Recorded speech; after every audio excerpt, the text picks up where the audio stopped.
Bien, vamos ahora a tener la lectura de la palabra del Señor en el Evangelio según Marcos, el capítulo 3, a partir del versículo 7.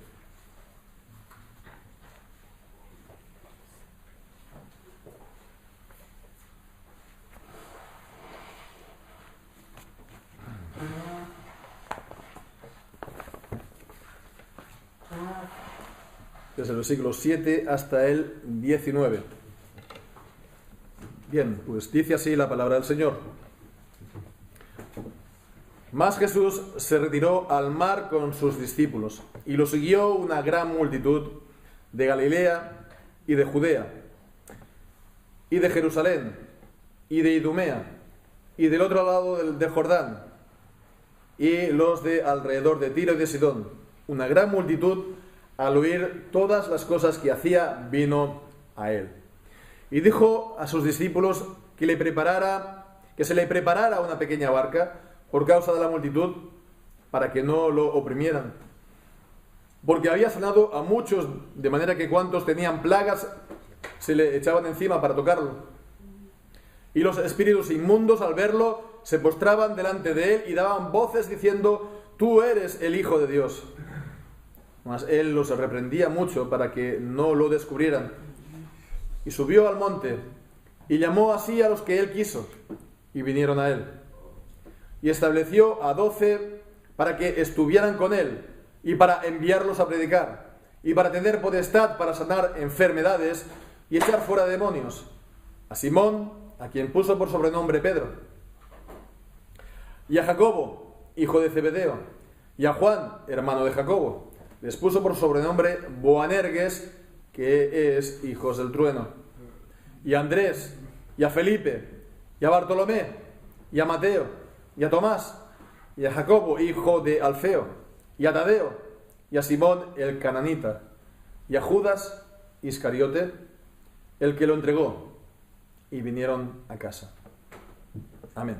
El Señor bendiga su santa palabra. A lo largo de estas semanas estamos viendo la importancia que en el Evangelio de Marcos tiene la polémica de Jesús con los dirigentes religiosos, con los fariseos y los escribas. Y creo que esta es una de las claves de este Evangelio de Marcos, que en mi opinión por lo general no se le presta la debida atención. Esta polémica es uno de los hilos principales, de los motores principales de esta narración del Evangelio según Marcos. Y bien, si la semana anterior, pues el mensaje o el pasaje o el texto que estudiábamos, pues lo hicimos a partir de una imagen bélica o militar, ¿no? Una ilustración, ¿no? Nos acordamos el causus belli, ¿no? Digamos la excusa, el incidente que desencadena la guerra cuando hay pues un estado de tensión. Bueno, pues esta también podemos partir a partir de otra imagen, digamos bélica, ¿no? Que sería la de tocar retirada. Lo habremos visto, por supuesto, en muchas películas, ¿no? Cuando hay pues enfrentamientos entre dos bandos, entre dos ejércitos, y bueno, pues uno de ellos toca retirada normalmente porque pues está perdiendo o va a perder.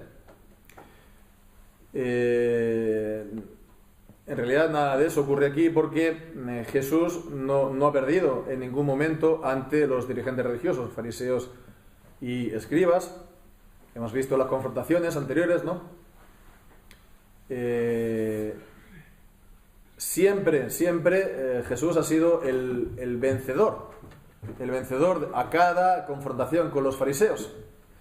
Siempre él ha salido reforzado, y siempre los fariseos y los escribas se han tenido que callar. Jesús es el que ha tenido siempre la última palabra, y los demás pues no han podido replicar más. pero vemos que sí hay una retirada. Vemos que Jesús se retiró al mar. Se puede decir que es una retirada estratégica. Él ya había conocido a sus enemigos. Él ya había visto pues que era una enemistad irreconciliable, y sabía, por lo tanto, también de sus intenciones, que ellos habían decidido matarlo. Entonces él, que había estado dando testimonio entre ellos, y viendo su reacción y viendo que no recibían su palabra de Dios, la palabra de Dios, su mensaje, no iba a insistir más. Los deja ahí, y entonces él se va a donde sí que su palabra y su mensaje va a tener resultado, y la gente lo va a recibir. Deja a los dirigentes religiosos y se vuelve a la gente simple, normal, aquellos que pues no recibieron su palabra. Bueno, pues los otros sí que lo van a recibir, ¿verdad? Hay un campo bien amplio, ¿no?, para seguir predicando y anunciando la palabra, que es todo el país, y es entonces a lo que él se va a centrar. Entonces él se va de unos para volverse a otros. Y esto es lo que, como hemos visto, encontramos ya en el versículo 7, cuando dice que Jesús pues se retiró de ellos. Jesús se retiró al mar con sus discípulos. En Mateo capítulo 12 y versículo 15, pues se nos dice que él lo hizo sabiendo las intenciones, ¿verdad?, de los fariseos y de los escribas.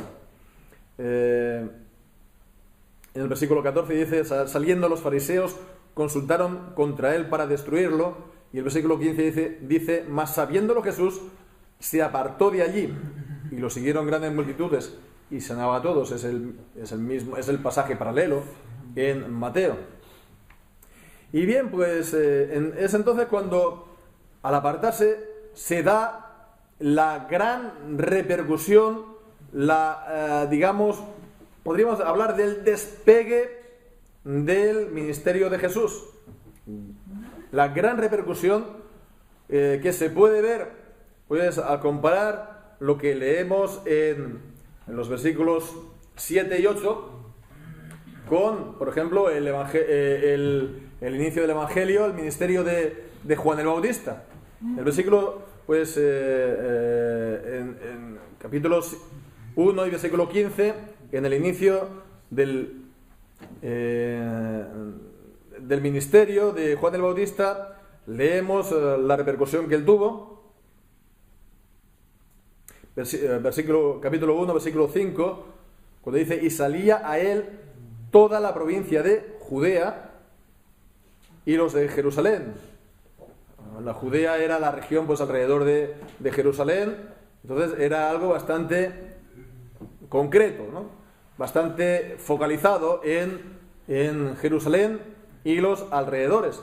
Pues bien, vemos el caso de Jesús, porque dice que lo siguió una gran multitud de Galilea, la región, pues, de Jesús, donde él había comenzado su ministerio, de Capernaum, de Betsaida, etcétera, etcétera. Pero también dice de Judea, como lo que hemos visto de Juan el Bautista, ¿no?, la región de Jerusalén.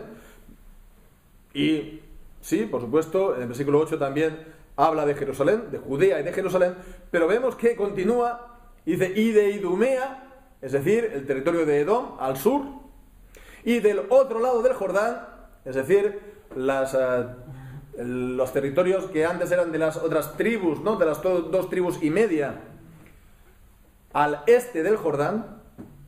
Y también dice los de Tiro y de Sidón, las ciudades filisteas de la costa, al oeste.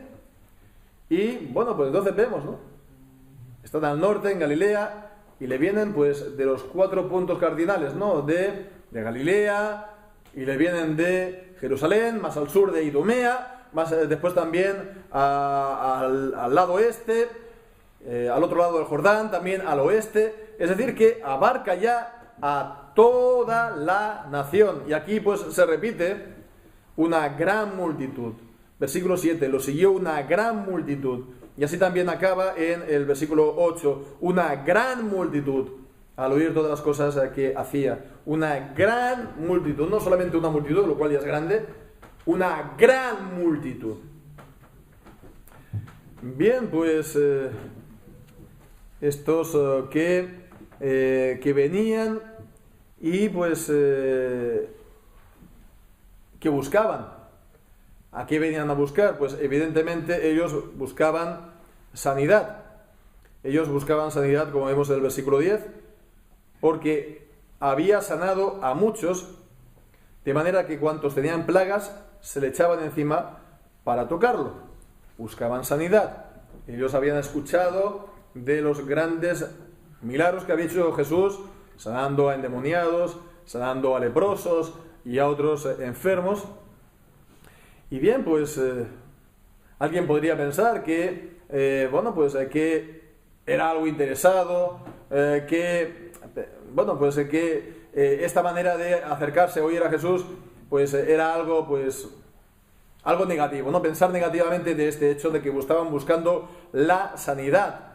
E incluso cuando dicen que estaban intentando tocarle, ¿no? Como leemos el versículo 9, ahí tenía la barca preparada. En el versículo 10, cuando tenían plagas, se le echaban encima para tocarlo. Pues este hecho de tocarle el vestido, el manto y quedar sano, pues algunos también comentadores pueden decir que era algo supersticioso por parte de ellos. Era un ejemplo de superstición. Y bueno, lo mismo también encontramos, por cierto, en Hechos, con los apóstoles, que pasaban y echaban los enfermos, ¿no? Y intentaban tocarlo. Entonces piensan que esto como que sea un ejemplo de superstición primitiva, pero en la Biblia no parece dar un juicio tan negativo. Y por otra parte, a Jesús también había sanidad cuando le tocaban. Tenemos la mujer que tenía el flujo de sangre, que vino por detrás y le tocó el borde del manto y quedó sana. Entonces vemos que había sanidad en esto, no era algo solamente supersticioso, y ellos venían a recibir sanidad, pero lo seguían, ¿no? Ellos lo seguían. En el versículo 7, lo siguió una gran multitud, no era solamente ir. Y esta palabra seguir, está denotando que estaban o eran discípulos o estaban en camino de serlo, lo seguían, ¿no? Bien, vemos que ellos estaban buscando sanidad, en la mayor parte, pero era algo normal, porque habían sabido del poder de Dios, que el poder de Dios estaba con Jesús, y que entonces Jesús estaba sanando a todos aquellos que iban a Él. Dios entonces había visitado a su pueblo, a Israel. Dios les estaba mostrando su gracia. Y lo vemos aquí. También esta idea de la gracia, porque vemos el versículo 10, había sanado a muchos, de manera que cuantos tenían plagas se le echaban encima para tocarlo. Esta palabra plagas, ¿no? Esta palabra plagas es la misma que encontramos, por ejemplo, en Hechos capítulo 22, versículo 24, azotes. Y está hablando de la correa con la que se daban los animales, látigos. Entonces vemos que se está dando a entender esta misma palabra, que estas enfermedades, sí, eran enfermedades, pero eran también castigos de Dios, eran azotes, eran correcciones, juicios, disciplinas. Y bien, Dios sí había enviado estas azotes, pero aquí estaba también Jesús sanando y liberando. Estaba Dios visitando en gracia a su pueblo. Y también a los endemoniados. Ellos por su vida alejada de Dios, ellos que habían estado en pecado, habían sido cada vez más presos y bajo el poder del diablo, hasta el punto que pues los demonios pues tenían el control de su alma y de su vida, y el Cristo pues con su sola presencia los espantaba. Ellos, es cierto que salían y estaban pues sí, declarando que él era el Hijo de Dios, pero Cristo lo impedía. Dice en el versículo 12, los reprendía mucho para que no lo descubrieran. Ya estuvimos pues comentando en su día acerca de la idea del secreto mesiánico, ¿no? Que también es importante en el Evangelio de Marcos, el secreto mesiánico, que Cristo en general pues cuando hace una sanidad da instrucciones y no deja que los que son sanos lo declaren que es Él, ¿no?, quien lo haya hecho. Pues si eso es con las personas sanas, pues cuanto menos Él va a dejar a los demonios, ¿no?, declarar incluso que Él era el Hijo de Dios. Hay pues comentaristas que el hecho de que los demonios salgan diciendo que Él es el Hijo de Dios, pues la explicación que dan es que esto, más que una declaración, una confesión, ¿no?, al estilo de Pedro, pues esto sería como una especie de maniobra, porque al nombrar, a decir el nombre, Cristo, el Hijo de Dios, como que si eso tuviera un poder sobre él, ¿no? Me parece un poco demasiado, a lo mejor un poco demasiado rebuscado. En todo caso, ellos estaban pues reconociendo a Cristo, y normalmente no lo hacen para manipularlo, tener un poder. En el caso del endemoniado gadareno, que tenía la legión de demonios, pues era rogando, ¿no? No puedo hacer más delante de él. En todo caso, Cristo pues no quiere pues que lo descubran o declaren quién es. No hay, por lo tanto, ninguna colaboración, podemos decir, no hay ninguna comunión, no hay ninguna parte entre Cristo y Belial.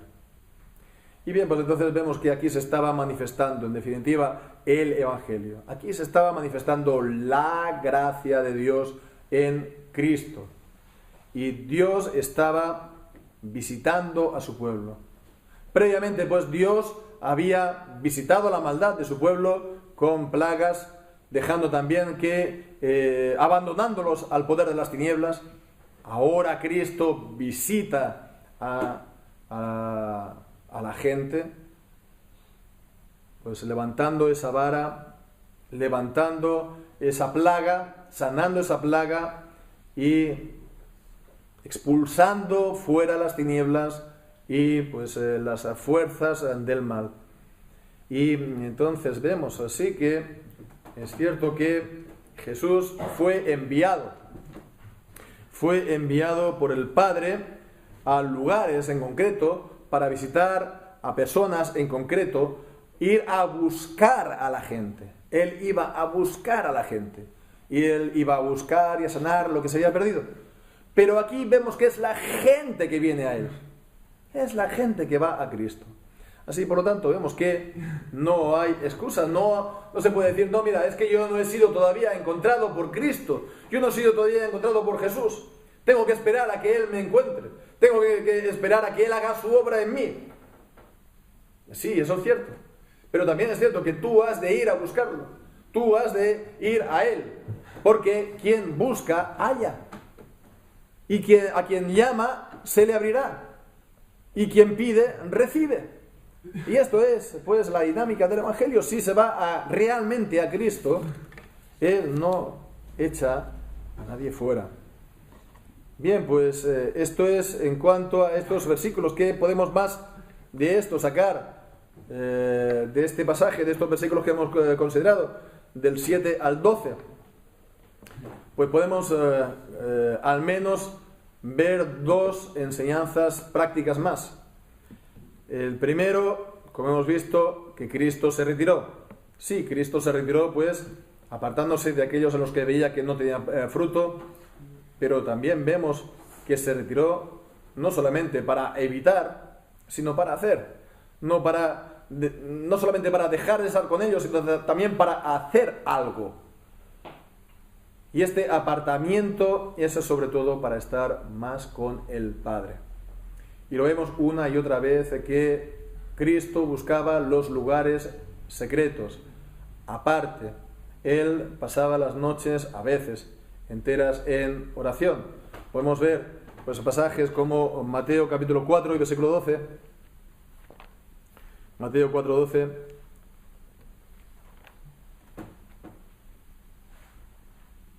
Cuando Jesús oyó que Juan estaba preso, se volvió a Galilea, se apartó a Galilea, dejando Nazaret fue y habitó en Capernaum. O también en capítulo 14, versículo 13.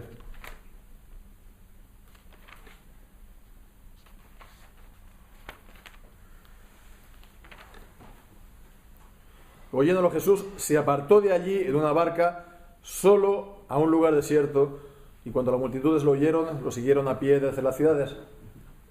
Entonces vemos que era una dinámica habitual. Cristo se apartaba porque Él quería estar a solas con el Padre, incluyendo esto, por lo tanto, también el estar en oración. Y esto también, por lo tanto, como decíamos, pues algo, una enseñanza práctica a no olvidar, ¿no?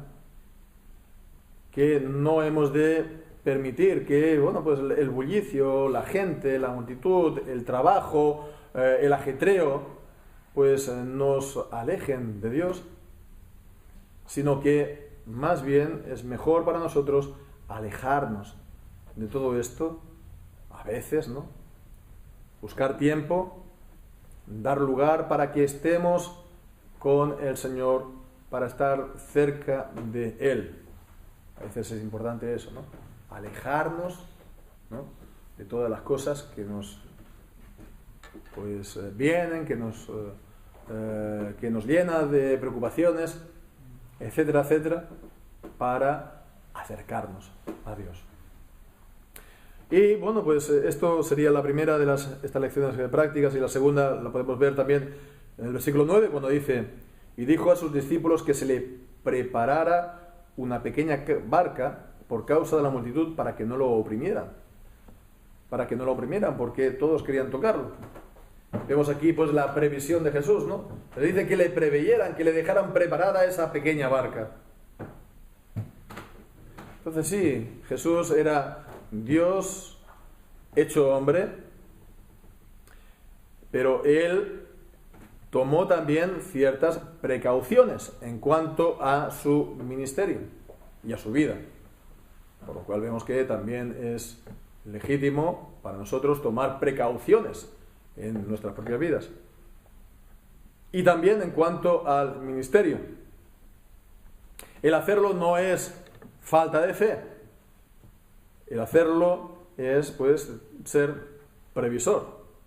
Y en este caso vemos que Jesús lo que no permitió es que todo el mundo lo apabullara y que él, pues,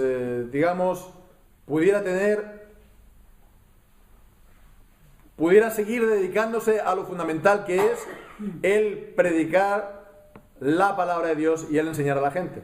Él sí sanaba, pero eso era en el marco, en el contexto de su enseñanza y de su predicación. En el libro del Éxodo vemos, pues, antes de llegar a Sinaí, en el capítulo, pues creo 18, cuando Jetro, el suegro de Moisés, va a visitar a Moisés y le dice, pues, viendo a Moisés que estaba desde la mañana hasta la noche, pues, juzgando todos los asuntos del pueblo sin descanso, y le dijo: no es bueno esto que haces, desfallecerás del todo, tú y el pueblo que está contigo.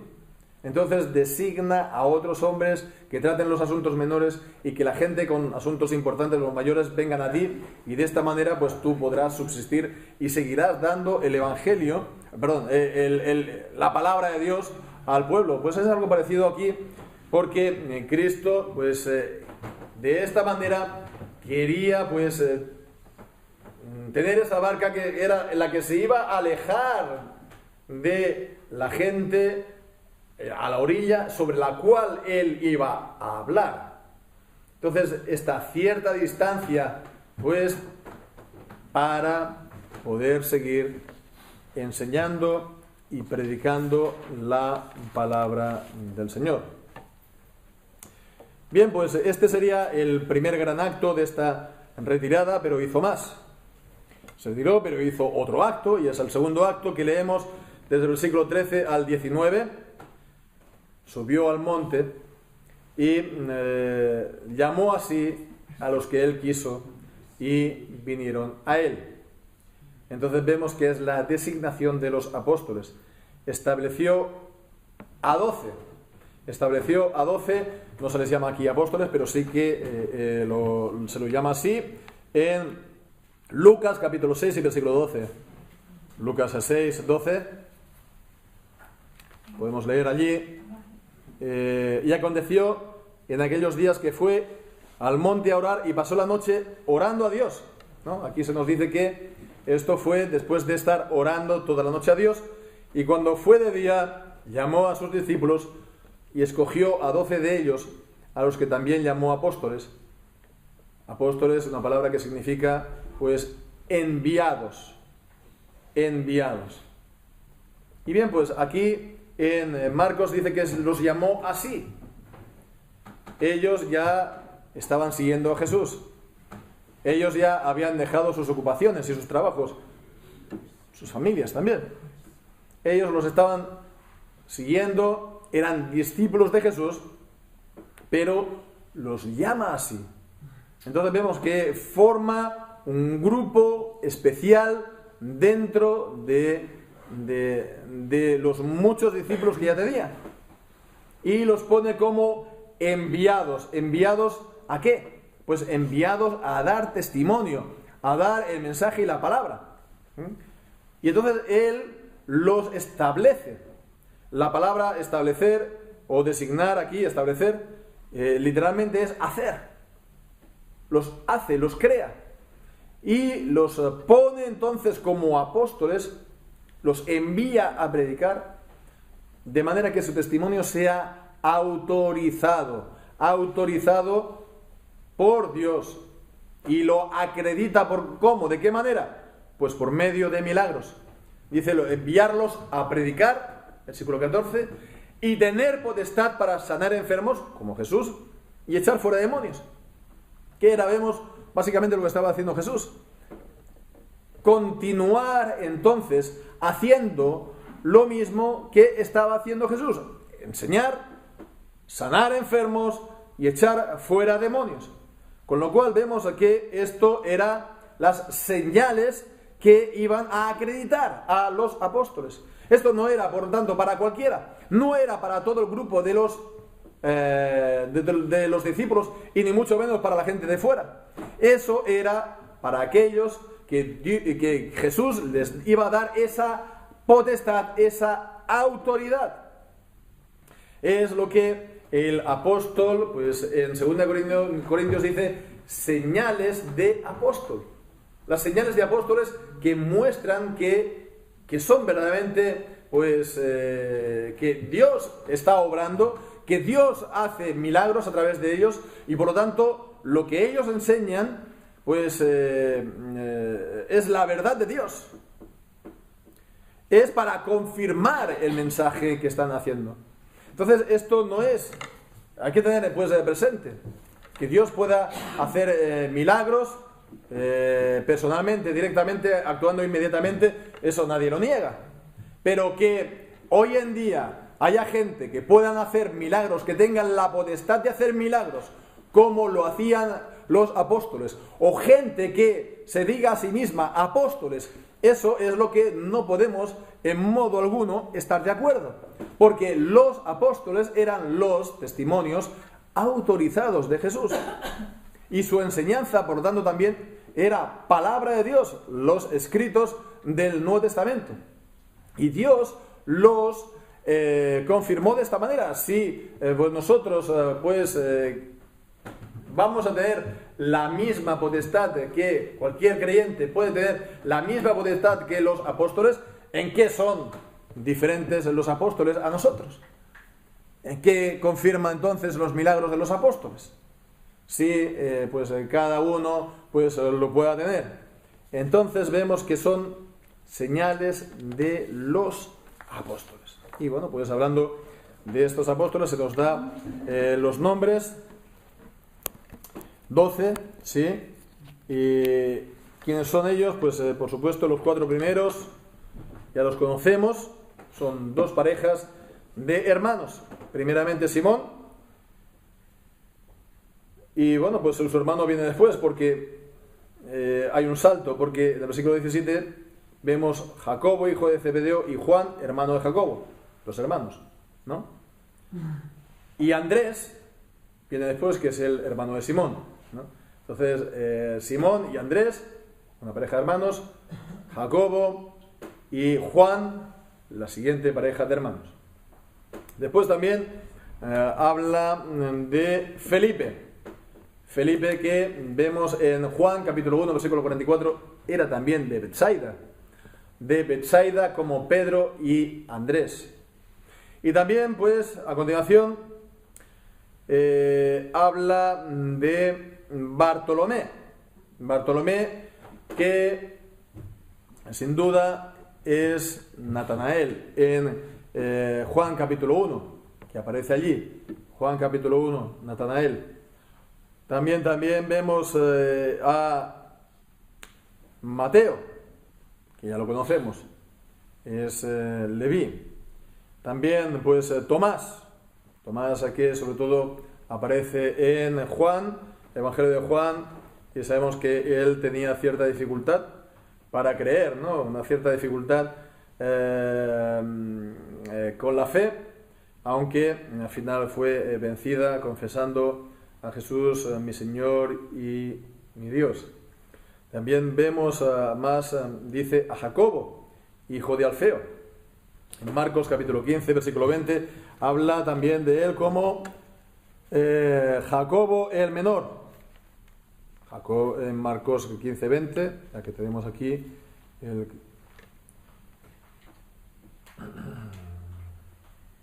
es 15, 20, pero bueno, es Jacobo el menor.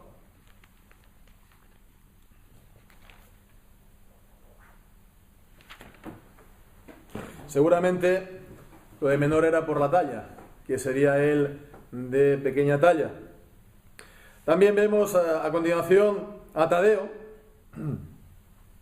En Juan capítulo 14, versículo 22 se nos habla de Judas, no el Iscariote, ¿no?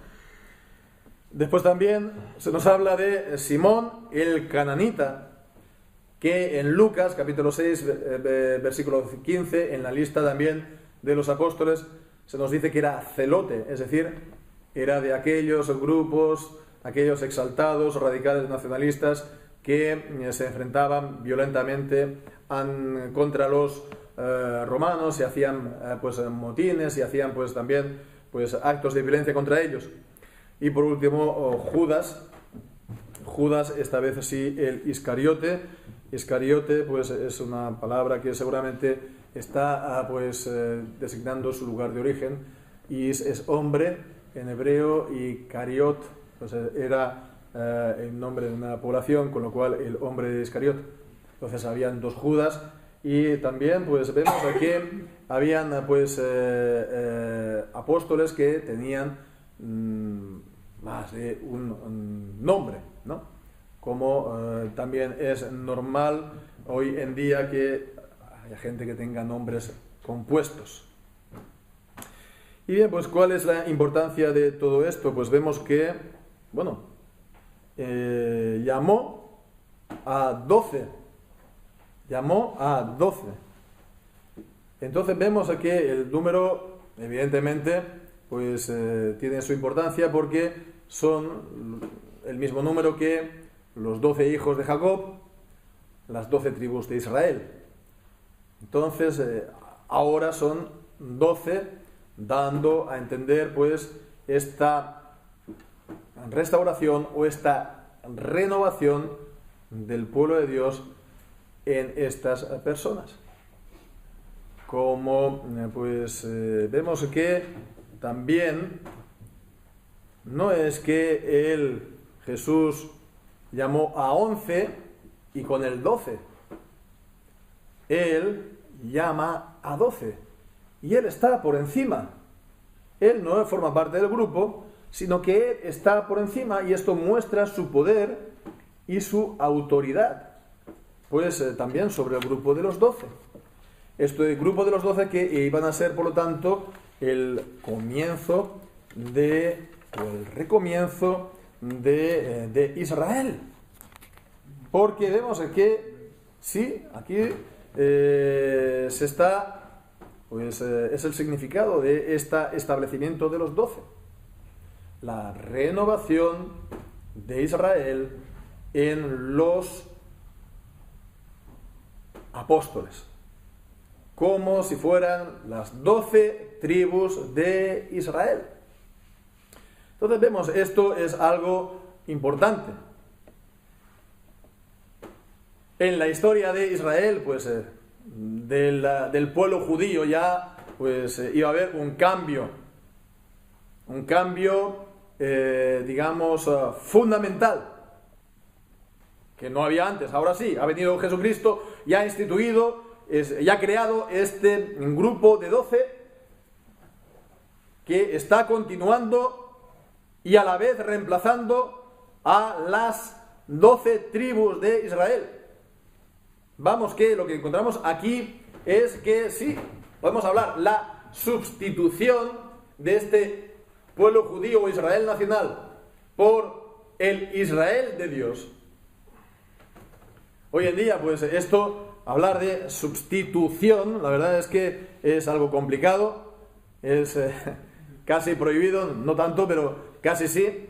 Y si hablas de que Israel, en el sentido nacional, o el pueblo judío ha sido sustituido como pueblo de Dios por la iglesia o los creyentes, pues prepárate, porque se te van a echar todos encima de manera no muy amistosa, ¿verdad?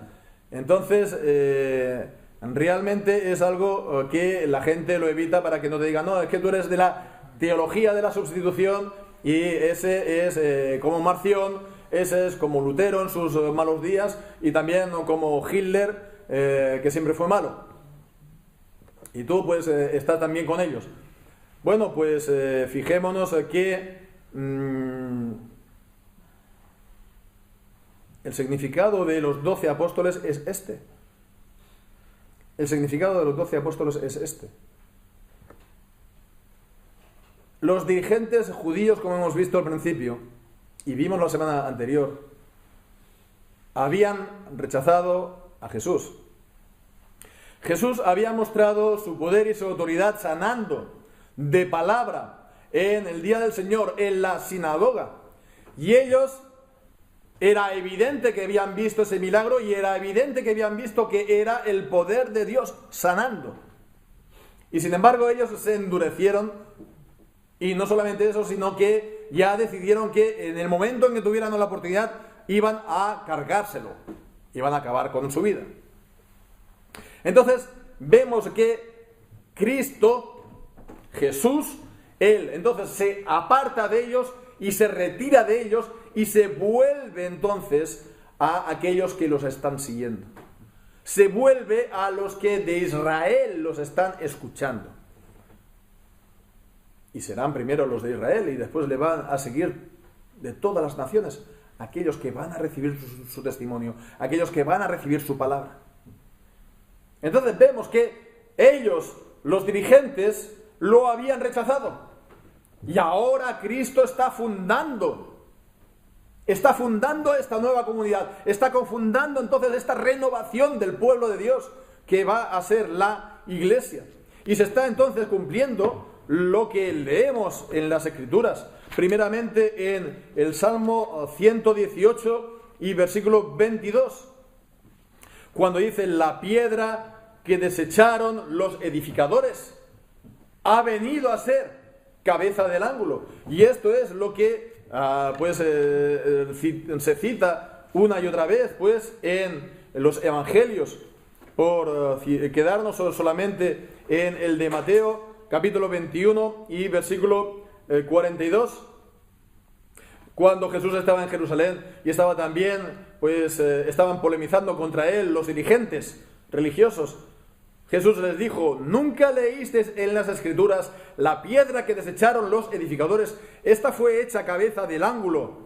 De parte del Señor se ha hecho esto, y es cosa maravillosa a nuestros ojos.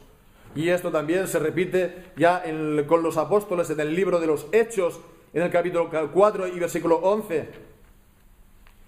Capítulo 4 y versículo 11. Es la predicación, por lo tanto, de Pedro también. Esto sea notorio a todos vosotros, a todo el pueblo de Israel, que en el nombre de Jesucristo de Nazaret, al que vosotros crucificasteis, y Dios lo resucitó de los muertos, por él este hombre está sano en vuestra presencia. Él es la piedra desechada por vosotros, los edificadores, la cual ha venido a ser cabeza del ángulo.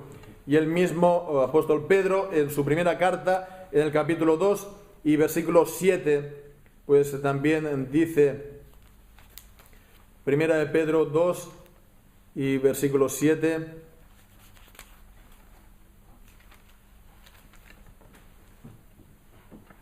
ella pues es de honor. Bueno, podemos leer también el versículo 6, por lo cual también contiene la escritura: he aquí, pongo en Sión la piedra principal del ángulo, escogida y preciosa, y el que crea en ella no será avergonzado. Ella pues es de honor para vosotros los que creéis, mas para los que no creen, la piedra que los edificadores desecharon, esta fue hecha la cabeza del ángulo. Esta piedra es Jesucristo. Ella es la piedra que desecharon los edificadores. Bien, pues esta es la cabeza del ángulo. Esta es la piedra angular, sobre la cual pues se va a edificar el pueblo de Dios, que es la iglesia, que se compara, por lo tanto, en la Escritura con un templo que se va sobreedificando y va creciendo más y más. Pero el fundamento ya está puesto. El fundamento no se vuelve a poner, no se vuelve a reedificar el fundamento, que es Jesucristo, ni tampoco se puede a poner el fundamento que él ha puesto, que son los apóstoles. Y esto es lo que vemos en Efesios capítulo 2 y versículos 19 y 20. Efesios capítulo 2 y versículos 19 y 20. Así que ya no sois extranjeros ni advenedizos, sino conciudadanos de los santos y miembros de la familia de Dios, edificados sobre el fundamento de los apóstoles y profetas, siendo la principal piedra del ángulo, o siendo la piedra angular, Jesucristo mismo, en quien todo el edificio, bien trabado, va creciendo para ser templo santo en el Señor, en quien vosotros también sois juntamente edificados para morada de Dios en el Espíritu. Jesucristo es entonces la piedra angular, y entonces el fundamento son los apóstoles y profetas. Y el templo va creciendo y va sobreedificando cada vez más. Pero vemos, dice, vosotros, que sois gentiles por naturaleza, que sois incircuncisos por naturaleza, dice, ya no sois extranjeros ni advenedizos. Ya nadie os puede decir que no sois de Israel, porque vosotros sois el Israel de Dios, porque vosotros habéis sido injertados en el Israel de Dios, no el nacional, sino el verdadero Israel. No todo Israel, dice Pablo en Romanos 9:6, no todo Israel es Israel. Pero es que ya previamente en Romanos 2 dice que no es circuncisión la hecha en mano, sino que la verdadera circuncisión es la del corazón. Así, por lo tanto, el verdadero judío, el verdadero israelita, no es el que solamente está circuncidado, pero no tiene la circuncisión del corazón. Porque también lo explica y lo extiende en el capítulo 4. ¿Cuándo fue llamado? ¿Y cuándo fue también justificado? Abraham, estando circunciso o incircunciso, pues en la incircuncisión, cuando era incircunciso. Por lo tanto, no es la circuncisión la que nos hace verdaderamente miembros del pueblo de Dios, sino la circuncisión física, quiero decir, sino la circuncisión del corazón. Ya no somos entonces extranjeros ni advenedizos. Ya nadie nos puede decir, no, es que vosotros no sois judíos, ¿sabéis? que vosotros sois incircuncisos, vosotros sois goim, vosotros no sois entonces judíos como nosotros, no, porque somos parte del verdadero Israel. ¿Quiénes? Los que creen en Jesucristo. Y los judíos que creen, por supuesto, son parte del verdadero Israel. Y los gentiles que creen al mismo título que ellos. Ya no hay la pared divisoria, ya no hay la división pues fundamental, ya no hay judío ni griego, nos dice también pues Pablo en Gálatas. Así pues vemos que aquí estaba Jesucristo fundando la iglesia.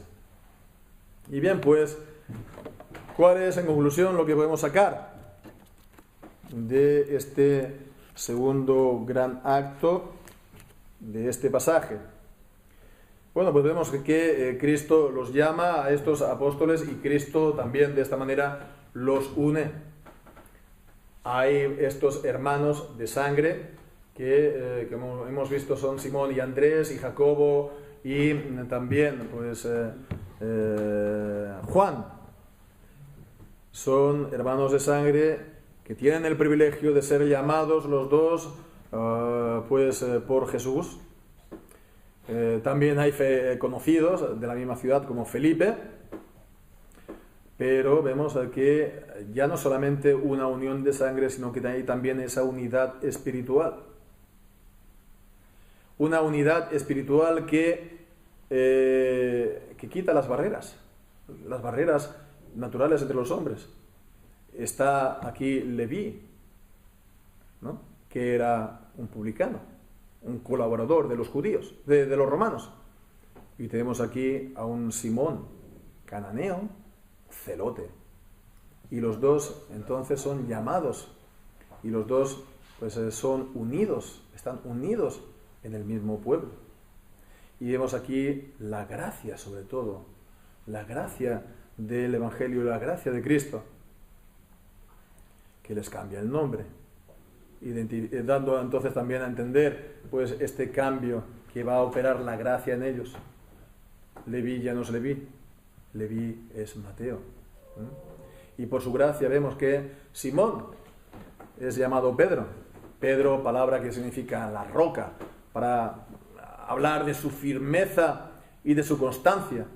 Y vemos a alguien menos firme y constante que él. Sí, él era impetuoso, él era también sincero, llamaba a Cristo, sí, pero realmente él era inconstante y el Señor hace de él una piedra y una roca, y él hace de Pedro pues alguien sobre el cual todos pueden contar, y él puede también pues servir de ayuda a todos el resto de los discípulos.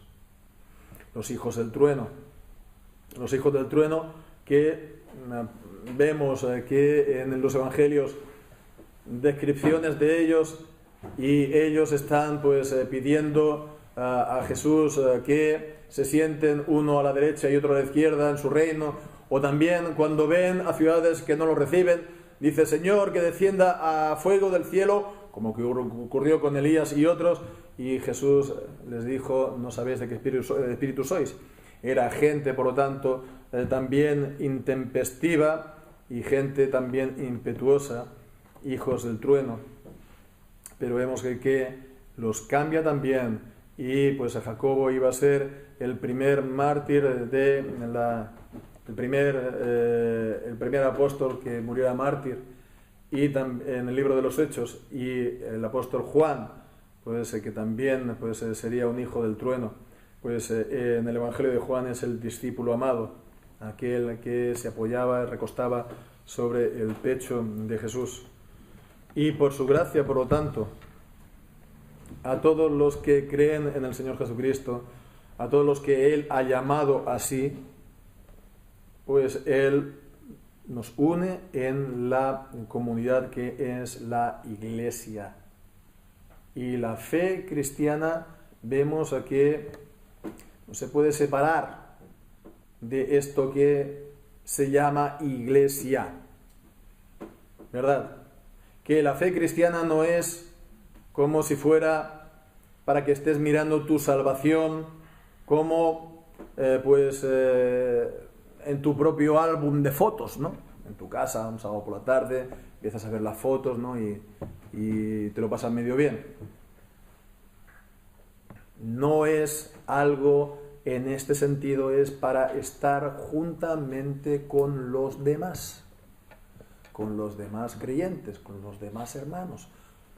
Eso es la fe cristiana, porque nos une en un cuerpo y nos hace miembros de ese cuerpo.